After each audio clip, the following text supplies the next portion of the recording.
Assalamualaikum warahmatullahi wabarakatuh. So on this video, my group will present about the current stage development of Islamic banking in Malaysia. So we choose the three articles, which is History of the Establishment and Development of Islamic Banking in Malaysia by Fatullah Asni, and second article by Azwan Abdullah, which is the emergence of Islamic banking in Malaysia, and the third article is by Saleh Ali Rustaini, which is Islamic banking revolution in Malaysia. On the introduction part, the first article is focusing on history of Islamic bank in Malaysia. And the second article, the author focusing on the understanding of staff in the Islamic banking industry. And the third article, the author focusing on the contribution Malaysia to Islamic bank. Although they have a different approach, but we see a similar direction, which is they want to study development of Islamic banking in Malaysia. But in the argument part, the first article, the author is argue about the current and future development of Islamic finance in Malaysia. And the second article, the author argue about the task implementation by the worker in the Islamic bank industry. And the third, the author argue about the Islamic bank development.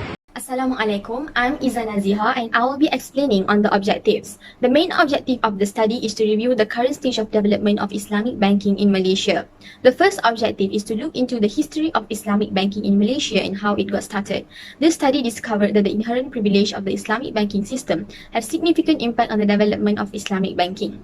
The second objective is that the article intends to investigate the phenomenon of understanding challenges among Islamic banking employees in real lives and offer solutions. This article emphasized that we give attention to the employees in Islamic banking institutions so that we can lead the organization to a remarkable position in the global banking industry. The last objective is to examine the growth of Malaysian Islamic banks and their role in financing the country's economy. The study shows how Islamic finance system completes the banking system and the importance of it to Malaysia's economy. Moving on to the approaches of study used by the author. Three of the articles use the same method, which is the qualitative collection method. However, their ways of collecting them were different. The first article's data were collected through literary studies, such as referring to secondary sources like books and journals. It was evaluated using document and content analysis methods based on the purpose. For the second article, the author used the triangulation technique, which is one of the qualitative methods where a study was conducted to properly understand the problems encountered among staff from different states serving in Islamic banking. Lastly, the writers employed a secondary data collection approach based on the third article. The author's published data was collected from Bank Negara Malaysia to demonstrate the Islamic banking revolution in Malaysia.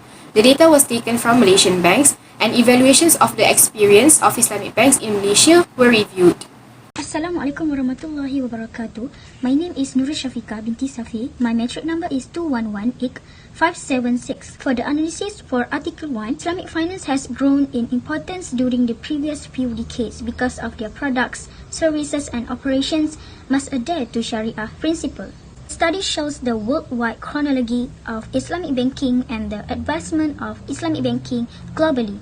Analysis for the Article 2, on the other hand, state that such situation develops in local Islamic banking operations because the institution does not place the necessity to satisfy Sharia aims as the primary emphasis at the business. For the Article 3, we find that Islamic banking funding is to some extent dependable and robust. Wrangel causality test indicates no relationship between this characteristic and Islamic bank lending. It also reveals that Islamic banks rate have neither long run nor short run. Findings of Article 1, it have three stages with debate in early 19th about the usage of riba in traditional banks. Many studies and essays on interest-free bankings. On 1940s, Islamic banks began to form and establish themselves. Findings on Article 2, this was carried out to understand better the issue occurring among staff in Islamic banking. On Article 3, it shows that an 8-year study focused on the professional Islamic banking industry functions in financing economy.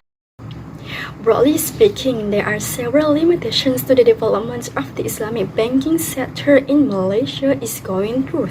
To begin with, Islamic banks exist in order to meet the socio-economic objectives required by the Muslim community.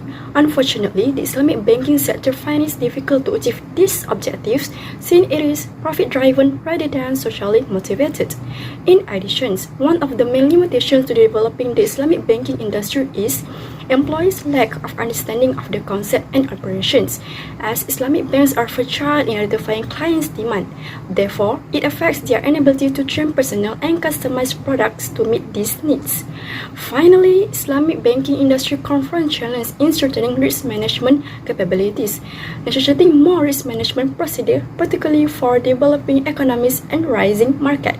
In summary, the article's practical implication is fee riba transaction. In Islamic banking, for example, no usury is utilized for profit and loss sharing.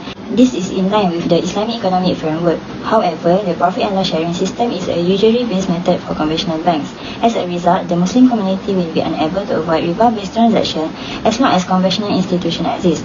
Thus, Islamic economic scholars have proposed methods based on Sharia law, for example, profits to a party under an agreement are expressed as a ratio. To remove usury-based transaction in the system, a few ways have been used. Al-Ijarah Summa Al-Bai, might be Saman Ajil, or BBA and Al-Murabaha are some examples. It outlines capital's position in the system which is not managed separately and has a different written foundation. Moreover, a group named Tabang Haji was formed in response to Malaysian Muslims' concern about developing a system of saving money that will allow them to perform the Hajj without incurring usury. To conclude, this study on the current stage development of Islamic banking in Malaysia showed us the revolution of Islamic banking in Malaysia. Through these articles, we believe that Islamic banking have contributed to the growth of Malaysia's economy. Besides that, employees in the Islamic banking should be given attention in order to achieve the same level of integrity as long-established conventional bank now and in the future. Islamic banking provides alternative to Muslims who had refrained from using the conventional riba-based banking system. Thank you.